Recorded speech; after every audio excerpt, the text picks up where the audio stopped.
रेत का कटोरा। थर के सूखे और बंजर रेगिस्तान में एक रहस्यमय कहानी पीढ़ी दर पीढ़ी सुनाई जाती रही है।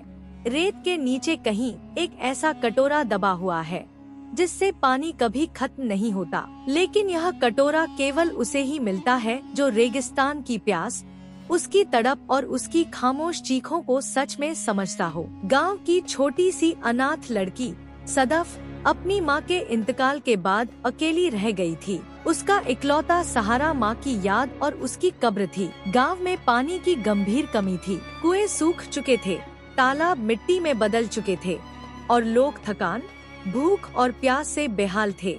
एक दिन सदफ अपनी माँ की कब्र पर बैठी थी। उसने आसमान की ओर हाथ उठाया और आंखों में आंसू लिए दुआ करने लगी। ऐ रब, अगर कुछ बाकी है तो हमें दे दे। मेरी माँ कहती थी कि दुआ कभी खाली नहीं जाती। उसी रात सदफ को एक अजीब और अनोखा सपना आया। सपने में एक मोर, एक लोमड़ी और एक सांप उसके सामने आए। हर जानवर ने उसे रेत के कटोरे तक पहुँचाने का वादा किया, लेकिन एक शर्त के साथ। मोर ने कहा, मेरी खूबसूरती कैद में है, मुझे पिंजरे से आजाद करो। अगली सुबह सदफ उठी और गांव के रईस के बाग में मोर को पिंजरे में कैद पाया। उसने पिंजरा खोल दिया। मोर उड़ गया और जाते हुए सदफ के कंधे पर एक पंख छोड़ गया।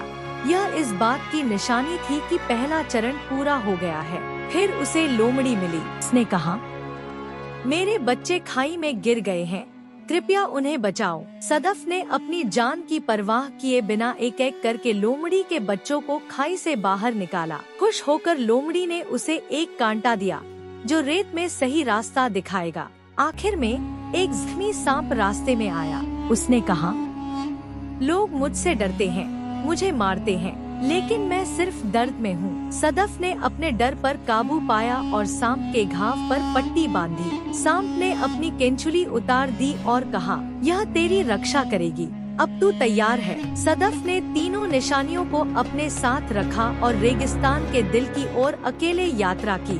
तेज धूप, गर्म रेत की लहरें और गहरी तन्हाई, मगर सदफ ने हिम्मत नहीं हारी। आखिरकार वह एक खास जगह पहुंची जहां रेत अपने आप हटने लगी। वहां एक चमकता हुआ कटोरा दबा हुआ था, एकदम पारदर्शी, जैसे किसी रोशनी से चमक रहा हो। जब सदफ ने उस कटोरे को हाथ में लिया तो उससे पानी बहने लगा, साफ, मीठा और ठंडा। वह कटोरा लेकर वह गांव लौटी। गांव वाले हैरान रह गए जब उन्होंने देखा कि उस कटोरे से सिर्फ सदफ के हाथ से ही पानी निकलता है।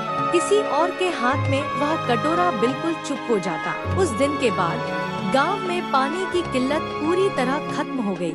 लेकिन सब जानते थे, यह पानी उस बच्ची की करुणा, बलिदान और सच्चे दिल का इनाम था। और रेत का कटोरा आज भी केवल सदफ के हाथों से ही बहता है, क्योंकि वही है जो रेगिस्तान की प्यास को समझती है। सबक, करुणा, बलिदान और नेकी वे खजाने हैं जो इस दुनिया की सबसे अनमोल चीजें दे सकते हैं, यहाँ तक कि रेत से भी जीवन।